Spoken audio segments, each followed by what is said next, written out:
Shalom, all praises, honor, and glory unto Yahweh, Ba'asham Yahwashai, Bahasham Rachak Wadash. Double honors to the elders and the apostles of great millstone who rule well, pushing this 100% truth of the gospel, waking up and sealing the elect of the nation of Israel through the spirit and power of Yahweh, Ba'asham Yahwashai, and salutation to all your sincere alchemists that are pushing this gospel in all righteousness and sincerity, risking your lives and your freedom to do so. Alright, so what I'm going to go into is, even Esau and even these plantation Christians, they know, alright, that Mary, the mother of our Lord Yahushua, when he came down in the flesh, was a Judite. Because you have a few Israelite camps, and I don't know if I don't really remember the camps that teach this, but I believe the Sikari and the IUIC is one of them, or some of them, but they teach basically that Mary is a Levite, which is not the case, because even if you go into the scriptures, if you go into the lineage of our Lord Yahweh, he had two lineages, which would be one for his father Joseph and the other for his mother Mary, and both were of the seed of David. Okay, the royal line of David.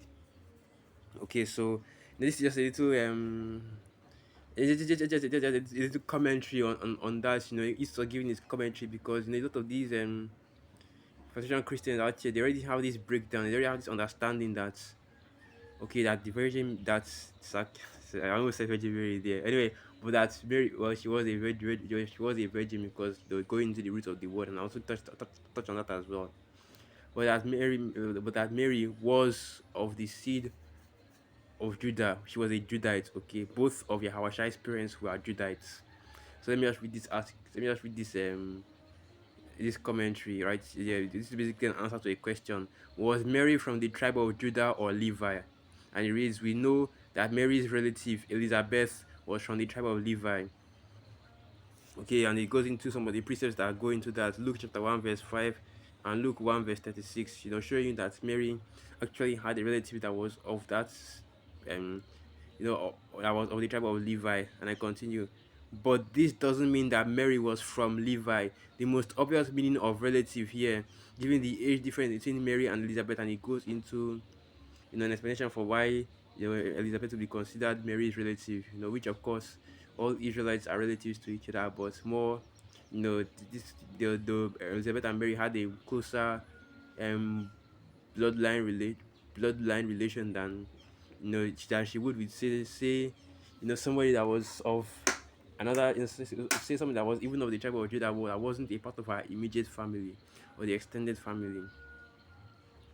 Okay, so let me just jump down a little bit. Okay, let me continue from where I stopped. Okay, but okay, I continue. Given the age difference between Mary and Elizabeth, as Elizabeth was Mary's aunt, in which case she would be a maternal aunt, suggesting that Mary's father from Judah married a girl from Levi, right, which explains the words of Gabriel going into Luke 1 verse 30, where it says, and the angel said to her, do not be afraid, Mary, for you have found favor with the Most High, and behold, you will conceive in your womb and bear a son, and you shall call his name Yahushai. He will be great and will be called the Son of the Most High. And Yahweh our power will give to him the throne of his father David, and he will reign over the house of Jacob forever, and his kingdom there will be no ends. Alright, call Halal Yahweh Hashem Yahushai, because that promise is about to be fulfilled in our time.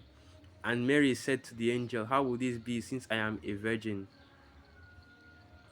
Alright, so going down to the continuation of this answer. Note that Mary does not say, how will this be, since I am not descended from David.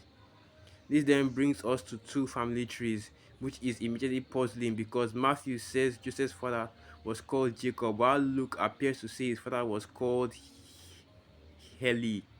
And after that, the family trees are totally different for 14 generations back to the different sons of David.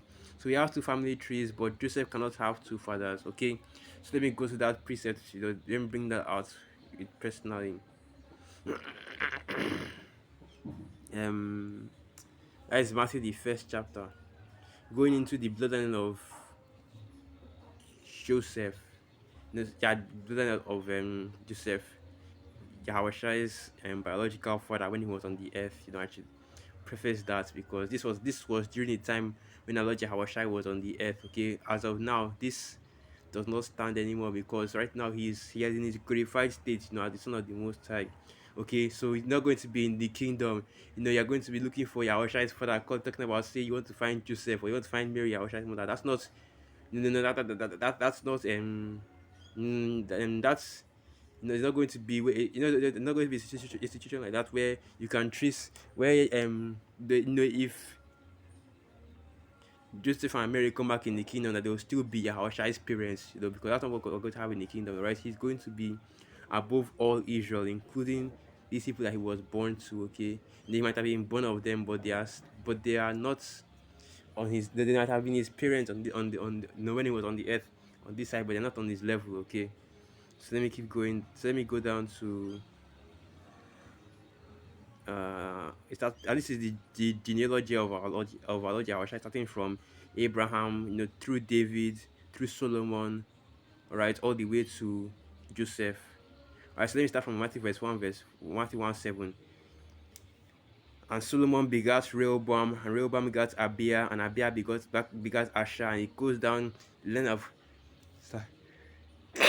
so actually, it goes down the line of all the kings of Judah during that time, all the way down to, I believe it was Zechariah or Zedekiah.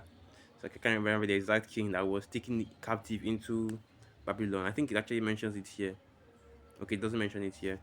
Okay, so and then it goes all the way down to the building of Joseph. Alright, so this is the book of Matthew 1 verse, and I'll start from verse. No, let me just read from verse 7, and so from verse 8, verse 6, I like that. And Jesse begat David the king, and David begat Solomon of her that had been the wife of Uriah. And Solomon begat Rehoboam, and Rehoboam begat Abia, and Abia begat Asa, and Asa begat Jehoshaphat, and Jehoshaphat begat Joram, and Joram begat Ozias, and Ozias begat Joatham, and Joatham begat Achaz, and Achaz begat Ezekiah, and Ezekiah begat Manasseh, and Manasseh begat Ammon, and Ammon begat Josiah, and Josiah begat Jeconias and his brethren about the time they were carried away into Babylon. Right, and this is going into the Babylonian captivity. And after they were brought to Babylon, Jeconias begat Salathiel, and Salathiel begat Zerubbabel, and Zerubbabel begat Abihud, and Abihud begat Eliakim, and Eliakim begat Azor, and Azor begat Zadok, and Zadok begat Akim, and Akim begat Eliud, and Eliud begat Eliezer, and Eliezer begat Mathan, and Mathan begat Jacob, and Jacob begat Joseph, and Joseph was the husband of Mary, of whom was born Yahushua, who is called Hamashiach. Okay, so this is the bloodline according to Joseph. This is Joseph's bloodline. His father Jacob goes all the way. He could find his bloodline all the way back to David, all the way back to Abraham. Okay, but there's also another bloodline that was written of in the scriptures, and I believe that is in the book of Luke. Yeah, it's in the book of Luke. Let me just go back to this. Let me go back to this. This Esau's commentary right here, because actually our main focus. Now, Lord, I'll be able to read everything, but this is our main focus, okay? Because what we want, I'm trying to show you that even Esau, Edom, okay, even these plantation Christians, they know which bloodline Mary came from. They know that she was of the seed of Judah. She was of the house of Judah. All right, so let me continue reading on. Right, so this is the Matthew verse 1 commentary concerning the line of from David to Yahushai. Right, Matthew, a Jewish writer writing primarily for Jews, starts from Abraham, not Adam, and naturally follows the legal line of kings of the kings of Israel. The word of whom Yahushai was born is feminine in Greek, indicating naturally enough that Yahushua was born of Mary, not Joseph. The Greek also says Jacob begat Joseph, making it 100% clear that Joseph's father's name was Jacob. Alright, so what this is going into is touching on referencing the virgin birth, which you already know that is a false doctrine, okay? So and I don't believe that any Israelite camp teaches that virgin birth. If maybe I might be wrong, but I'm not trying to I don't want to assume anything, but I don't believe that any Israelite camp actually teaches that. Okay, so continue on down. And the next next genealogy, the next bloodline from Yahushua all the way back to once again to King David is in the book of Luke chapter 3. So let me just read this and then I'll go into that Luke chapter 3. So this is the book of second. I mean this is, I consider the commentary of Luke chapter 3 according to Esau. Luke, a Gentile writer writing for Theophilus and other Greeks, start with Adam, not just Abraham, and follows the physical line of Yahushua's descent via Mary. Okay, so let me just say this before I continue with what I'm, with this lesson. Luke is not an actual disciple of, was not a disciple of Yahushua. He was not a direct disciple. Okay, he was not in the truth when he was not in the ministry when Yahushua was teaching. He was actually, he's actually even a disciple of Paul, but he was entrusted to write the gospel by by the apostles, by the 12 apostles during that time. Okay, something that I've had to figure out by doing a little research into it. Now I always assume that Luke was just one of the disciples. But if you go to the name of the original 12, first and foremost, his name is not there, and secondly, he wasn't even taught by the apostles. I believe he was taught by Paul. He was actually even a lawyer in Greece during that time. Right. So going on. Let me just read. Let me go to that the book of Luke chapter 3. Yes, okay, this is taking a little bit long. Phone is not very strong. Anyway, the book of Luke chapter 3. That is down. That is a little bit lower, a little bit down. Here it is, Luke chapter 3, verse 23. And Jehoshua himself began to be about 30 years of age, being, as was supposed, the son of Joseph, which was the son of Heli. So right, which was the son of Heli, which was the son of Mathat, which was the son of Levi, which was the son of Melchi, which was the son of Janai, which was the son of Joseph. Right. So right here you are seeing a completely different bloodline, because in the book of Matthew chapter 1, Joseph's father was called Jacob, right? And now you see he have the father called Heli here. And this is actually going to Mary's bloodline, because even the scriptures give you that understanding that your bloodline comes from your father. Okay, so this is going into Yahushua's bloodline as Yahushua's bloodline from his mother's side. All right. But and what? Let me just finish reading this one, and I'll let Easter give you that explanation for why why Joseph was mentioned here instead of Mary. Right, let me keep on going down. Alright, which was the son of Mattathias, which was the son of Amos, which was the son of Nahum, which was the son of Esli, which was the son of Nage, which was the son of Math, which was the son of Mattathias, which was the son of Semei, which was the son of Joseph, which was the son of Judah, which was the son of Joanna, which was the son of Resha, which was the son of Zerubbabel, which was the son of Salathiel, which was the son of Neri, which was the son of Melchi, which was the son of Adi, which was the son of Kosam, the son of Elmodam, which was the son of which was the son of Josie, which was the son of Eliezer, which was the son of Jorim, which was the son of Mathath, which was the son of Levi. Now you'll be thinking that this Levi is the actual, Levi that originated the tribe of Levi, but it's not, right? Because, you know, because here our people are we always give the names always repeat across generations, because these names have meanings. Okay, so it's not just so we don't have names that are just used once. We have names that are continually used for, even for basically, even for the children, whether it is to whether it's going back to the law of so like, I don't know how to explain that law, but going back to the law in which you have uh, phone call. So like I have to turn off airplane mode. I'll turn on my airplane mode. Airplane mode. Here it is. Alright, as I was saying, going back into the law of, I believe that is, it's like I don't really know the exact name for the law, but basically that law, that the law of, let me go to that. Let me just go to that. I don't know how to. I don't even know how to.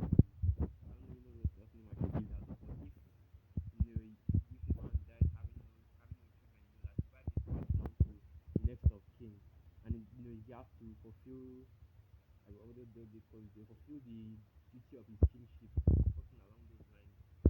So I can get that law.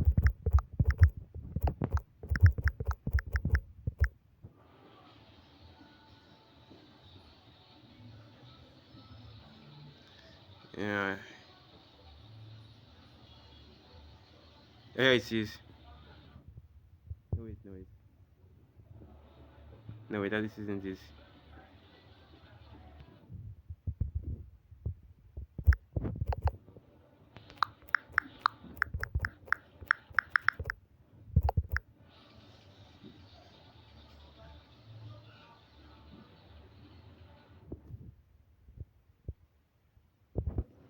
No, this isn't.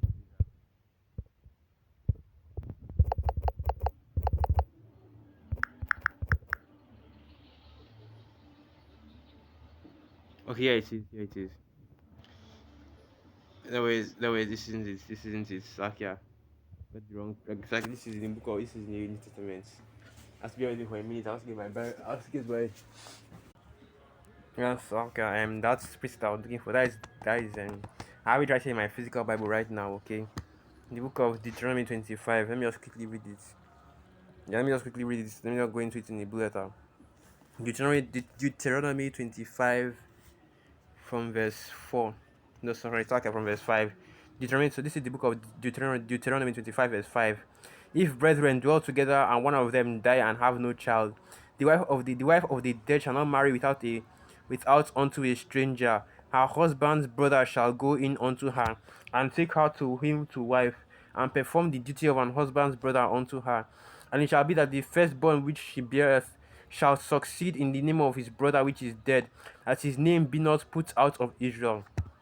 Okay, that's why during time of the Maccabees, the third brother, Judas and Simon's younger brother, I've forgotten his name, Slakia. I think it was either Eliezer or I can't exactly remember his name, but the third Maccabees brother, when he had children, he named his children. Okay, he named both of them Judah and Simon.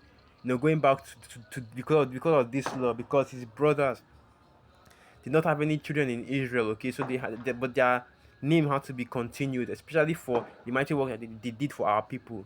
So he named his sons after them, which is which was basically him keeping this law. Okay, so he married a wife and his two children. He named them after, okay, his first two brothers that had died, due to that had died against the Romans. That's the reason why this law exists. That's the reason. That's the main reason why names are repeated. Names are constantly repeated among Israel. That's why you see, in certain of the lineages, you see that, after a few generations, the same name is repeated constantly and constantly. It is to remember the name of the four of the or one of the forefathers that you had. Okay, which is why you had in the book of Luke chapter that precept, once again going back to it, Luke chapter 3, where he was talking about the lineage of the lineage of Mary, and it goes to one of her fathers being named Levi, with not actually our the progenitor of the tribe of Levi. Okay, it's not the one of the patriarchs Levi, but it's actually just another man, in the bloodline of the house of David named Levi. Okay, so going back to that article, let me see if I can get that.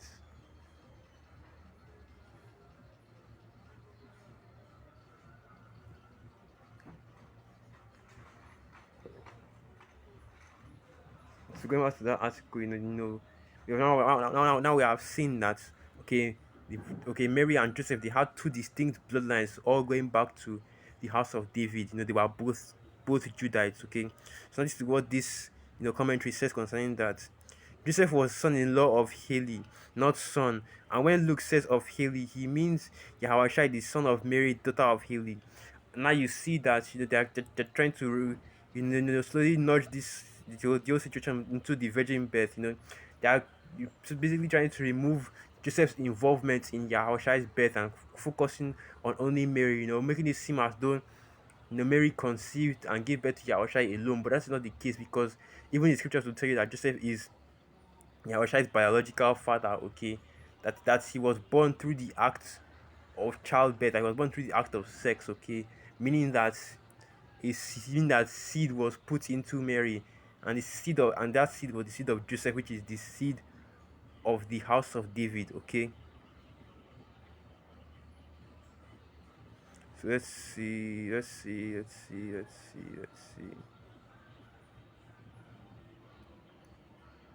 All right, this is all right. Let me finish up with this one. So why did Matthew? And this is the subtitle right now. So why did Matthew record a genealogy that was not Yahushai's? Okay. One final question is why Matthew would record a family tree that after David from Solomon onwards, in fact, had nothing physically to do with Yahushua. And this is once again, going back to that virgin birth nonsense, because even, and if you read on down, and we will read, let's just read on down 35 before I see what before I go continue on. Okay, from Solomon, it first had nothing physically to do with Yahushai. The list includes some great kings such as Hezekiah and Josiah, but God never promised Hezekiah or Josiah a descendant, and the reason is this. Okay, because what who we actually promised was King David, and he's actually going into this, right now. The bringing out the precepts in the book of Samuel. We talked about how about Shimei would make David's house a house of kings forever. Okay, and it's same thing still written in the book of Luke chapter 1 verse 6. And the most sacred is promised, because if you go into the genealogy of the kings of Europe during that time, the ancient kings of Europe, the original kings of Europe, which are Israelites, King James, King Alfred, King Henry, right, the Tudors and the like, they were all Judites. Okay, they are all descended from the house of David. They continued that lineage. Alright, so let me so this is the book of so let me go to that let me go to that in the physical Bible. I don't know if you can hear the pages turning, but I'm just trying to jump to that, which is basically the Most High promise to King David to continue his to continue his his royal line for all for all generations. Okay, so the book of Samuel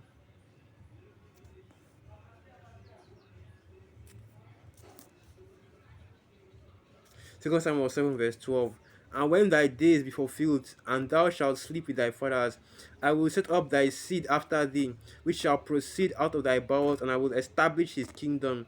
He shall build an house for my name, and I will establish the throne of his kingdom.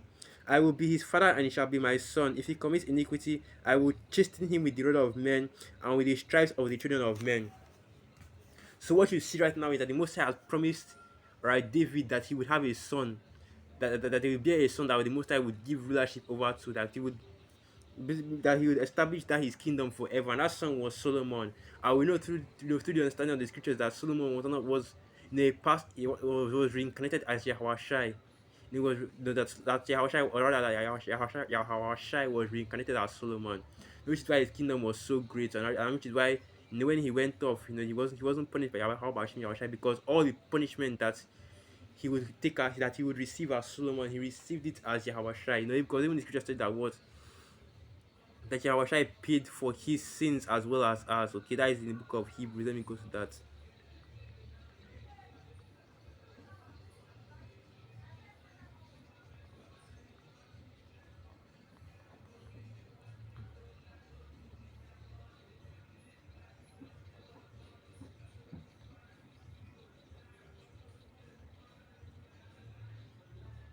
Okay, here it says Hebrews 7 verse 27, going into, and that's this Hebrews chapter 7, this is a great read right here.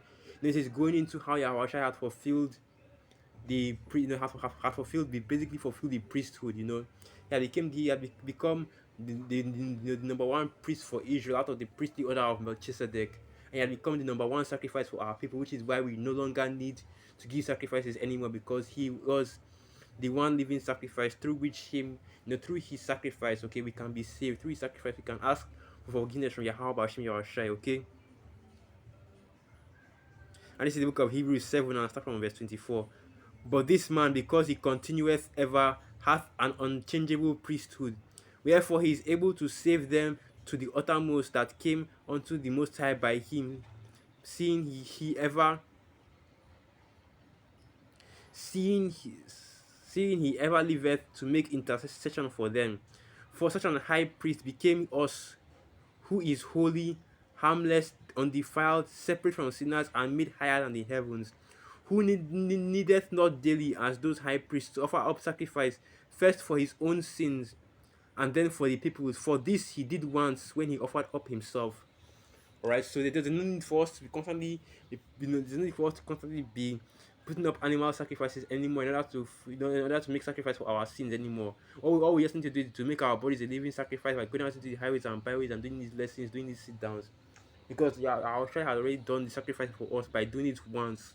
And once was all he needed to show you how great he was. Right, so what I was going no, so going back to so going back to the lesson, okay? This is who this is who the scriptures are talking about. This is who the seed of David was talking about. And but now, comes the question, comes this understand. You have to understand what seed actually means, what a seed line means, okay? What is sire the what the word seed is, because the word seed goes back to, because what you see just it means what semen, it means sperm. And last time I checked, okay, women don't produce sperm. So when it says that Yahweh is the seed of the house of David, when it says that our Lord is the seed of, is the son of David, is of this house of David, or is the seed of David, that means that he's from the seed line, meaning that his father has to be from the house of David, meaning that his mother had to receive seed from a man from the house of David, which would be Joseph, which completely, just having that understanding completely debunks, it completely destroys the virgin birth. And we also get this as well, because we can do this all day. That there are multiple ways to disprove this whole virgin birth nonsense. Okay, but let me just finish up this commentary before I go into that. Okay, and it's for the purpose of the legal side of this promise about David's house. It was not enough to be born of a minor descendant of David, which Mary was, and then let Hamashiach be adopted into the house of any adoptive father of the tribe of Benjamin, Levi, Asher, etc. Mary's husband had to be descended from David, and not just physically descended like Mary, but from a major royal line. In this way, the marriage of Mary to Joseph fulfilled every detail of the promise to David, at the same time as not breaking the curse against Joseph's ancestor Jeconiah. So what this person is basically trying to say that because Yahushua was adopted into the royal seed line of David, because Mary wasn't actually from the royal seed line, meaning that she wasn't from that line of kings, from Abraham to Solomon. So okay, from David to Solomon to Rehoboam to and on down, but she was actually from David's other son Nathan, right? Which was not with that seed line. So what she's saying that Mary had the virgin birth, of course, but then Joseph decided not to put her away and adopted Yahweh, so that made him technically of the seed of David. But that's not how that works. Okay, you can't be adopted into a bloodline. You can't be adopted into a seed line. You have to be of that seed line. You have to be of your father's seed line. All right, so let me go to the book of, I know what, I don't need this physical Bible anymore. We're using the blue letter now because we're done with that article. So first of all, the book of Numbers 1 verse 18. I already know what it is. We have to bring this out every time we talk about bloodline to show you exactly what it means to be of the seed of somebody. Alright, so the book of Numbers 1 verse 18. And they assembled all the congregation together on the first day of the second month, and they declared their pedigrees after their families by the house of their fathers according to the number of names, from 20 years old and upwards, by their polls. Okay, so when Yahushua is declaring his pedigree, he has to declare that he is the son of a man, the son of another man, all the way down to David. Okay, he can't tell people, he can't be coming out here, they can't come out and be telling people that, look, my mother is Mary, and I'm the son of some unknown entity, the son of the Holy Spirit, and I was born of this Mary, but I don't have a father. If he cannot prove his bloodline, if he cannot prove his bloodline according to his fathers, guess what? He's not an Israelite, okay? Which is exactly what these people here, what these Christians out here that are pushing this virgin birth nonsense don't understand, okay? And I believe that is in the book of Ezra, the second chapter. It talks about that those that could not prove. I think that Ezra 2 verse 11. Okay, that's not it. But there are those that could not bring their pedigrees according to their fathers, and they were cast. That was actually from the tribe of Levites. Okay, yeah. Let me see if I can get that. Let me see if I can get that. Let me see if I can find that here.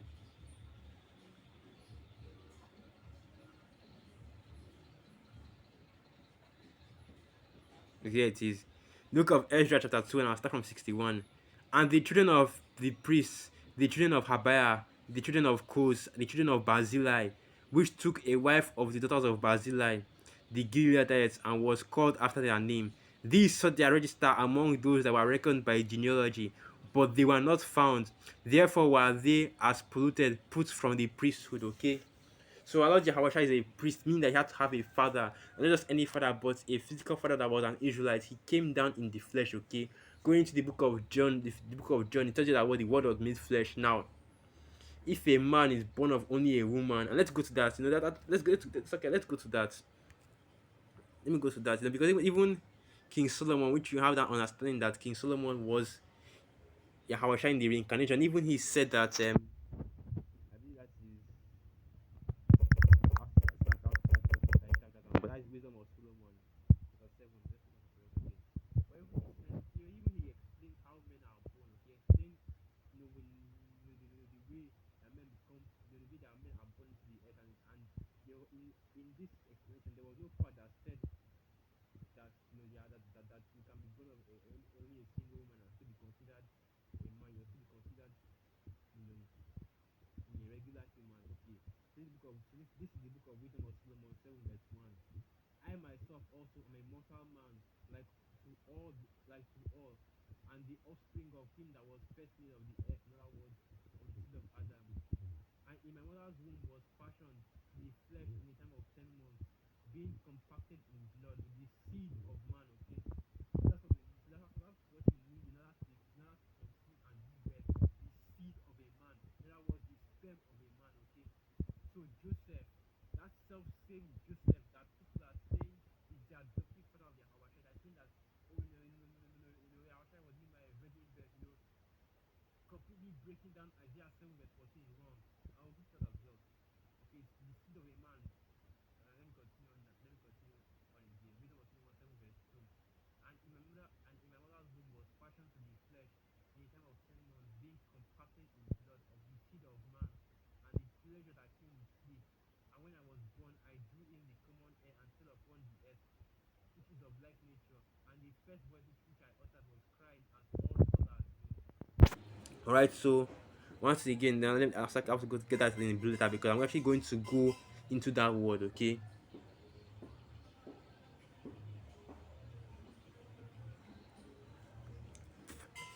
Isaiah 7 verse 14, and it reads Isaiah 7 verse 14, and it reads, "Therefore Yahweh himself shall give you a sign. Behold, a virgin shall conceive and bear a son, and call his name Emmanuel." Okay, so we go into the meaning of the word virgin, which here will be Ayalama, I believe, which basically means a young woman. All right, so let me go to that. Ayalama. Here it is. Here it is. The root word for that virgin, which is Ayalama, which means virgin, a young woman of marriageable age, the maid or newly married. Okay, and this is the commentary concerning that. Now I will read this as well. Now get all the information out of it. There is no instance where it can be proved that Alma, which is how you say it in this modern day Hebrew, but in the actual old Paleo Hebrew, we know that the word is actually Alama. All right.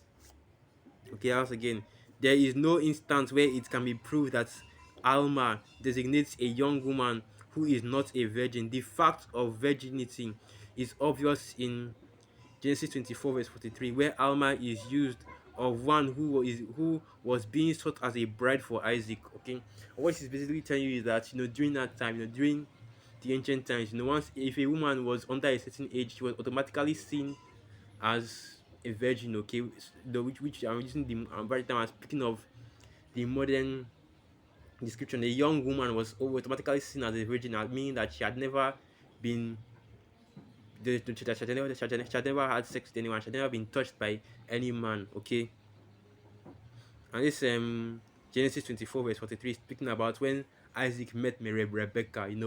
When he met him by the well. And now there's still another.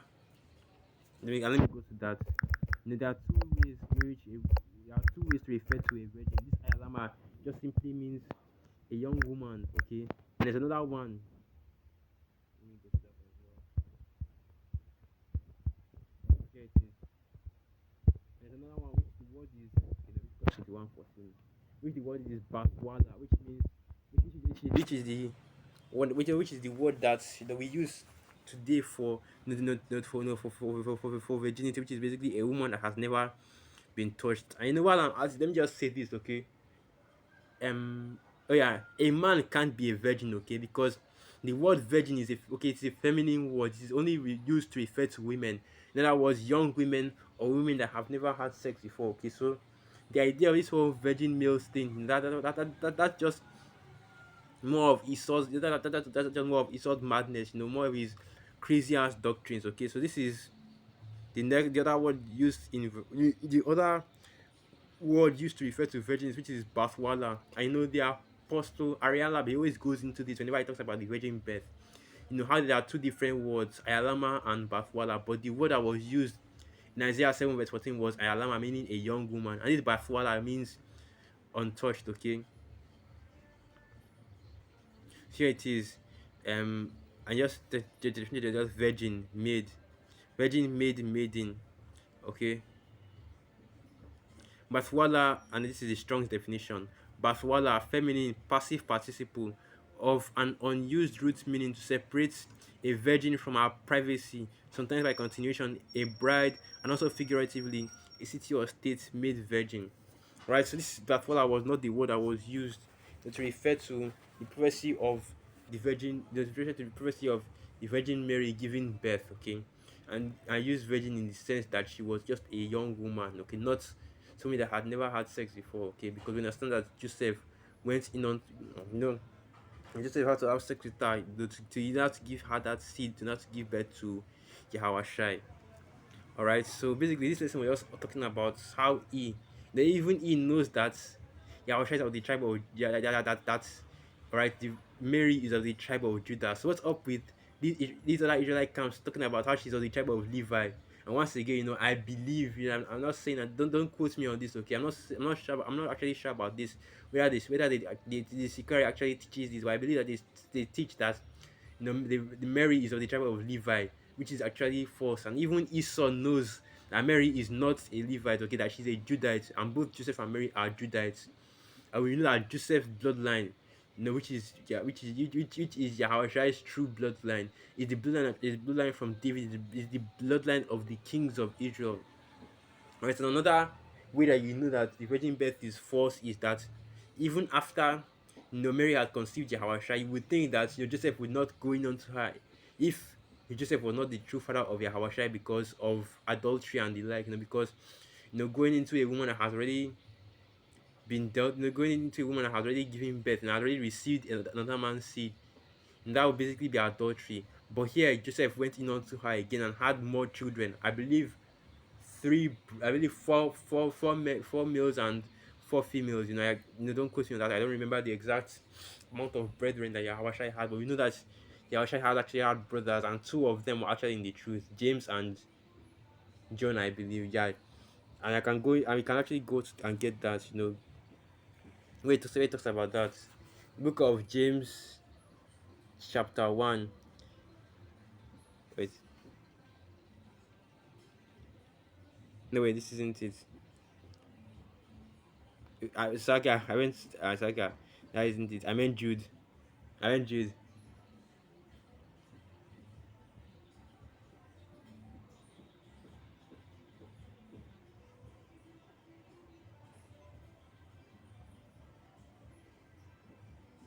Yeah, but James and Jude, okay. I'm trying to find out pretty that actually talks about how they were both Yahweh's brothers. Um,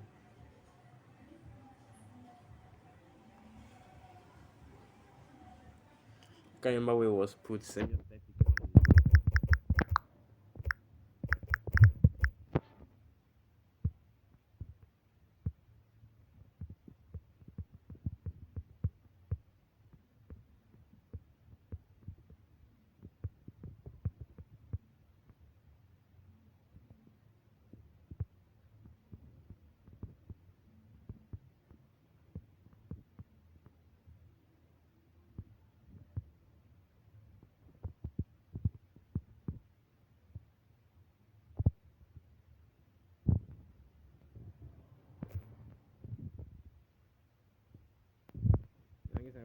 Okay. But basically, what I'm trying to explain is that Yawasha had two brothers that were in the truth. Okay, both these James and Jude, and they were both born from Joseph and Joseph and Mary, and nobody will argue that, or unless you want to say that that all the children of Mary were all in immaculate conceptions, including James and Jude. And you also want to say that John the Baptist was also an immaculate conception, because the same way that Yahweh was born, the same way that John the Baptist was born. Alright, so let me just end it there. Okay, I'd like to give all praises, honor, and glory unto Yahweh, Ba'asham Yahweh, Ba'asham Rachak Wadash, Wa Abad Babal, and through the spirit of you Akim and you Aqua for edified. Shalom.